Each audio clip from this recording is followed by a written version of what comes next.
Hi friends, happy Christmas. యెషయా గ్రంథము 7వ అధ్యాయం 14వ వచనం.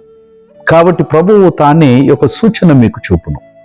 ఆలకించుడి, కన్యక గర్భవతి అయి కుమారుని కని అతనికి ఇమ్మానుయేలు అని పేరు పెట్టును. ఇమ్మానుయేలు అనేది వాస్తవికంగా హీబ్రూ పదం.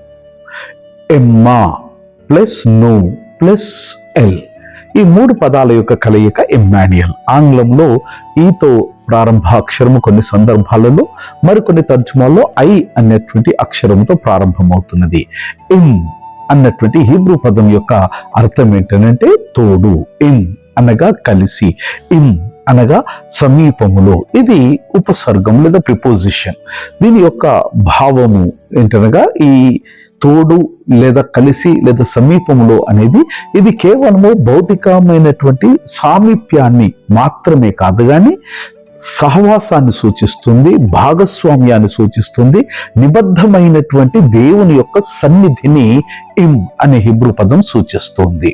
ఆ విధంగానే ను అనేటువంటి ఈ పదం హిబ్రూ పదంలో అర్థం ఏంటంటే మనము లేదా మనతో. ఇది మొదటి బహువచన ప్రత్యన్యాయం, అనగా ఫస్ట్ పర్సనల్ ప్రొనౌన్ సఫిక్స్ అని అంటాం. ఇది వ్యక్తిగతమైనటువంటి అనుభవాన్ని లేదా సామూహికమైనటువంటి అనుభవంగా, విశ్వాసంగా ఇది మార్చుతూ ఉన్నది.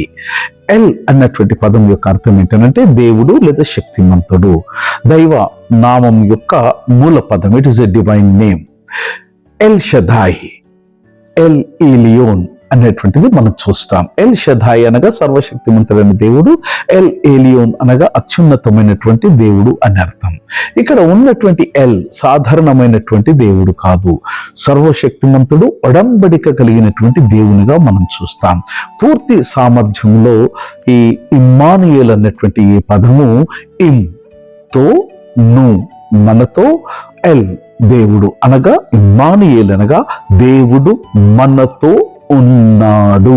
ఇది ఇమ్మానుయేలు యొక్క అర్థం. ఇది తాత్వికమైన ప్రకటన కాదు, కవితాత్మక నామం అంతకన్నా కాదు. It is an incarnational truth. Immanuel అని అంటే దేవుడు తన యొక్క ప్రేమను మానవ భాషతో బోధించినాడు. దేవుడు మన పరిస్థితులలోనికి, మన కష్టాల్లో, మన నష్టాల్లో, మన దుఃఖంలో, మన సంతోషంలోనికి స్వయంగా దిగి వచ్చినాడు. ఇమ్మానుయేల్ అనగా దేవుడు మన బాధలో మనల్ని వెన్నంటి ఉన్నాడు. దేవుడు మన భవిష్యత్తులో మనతోనే ఉంటాడు. Happy Christmas.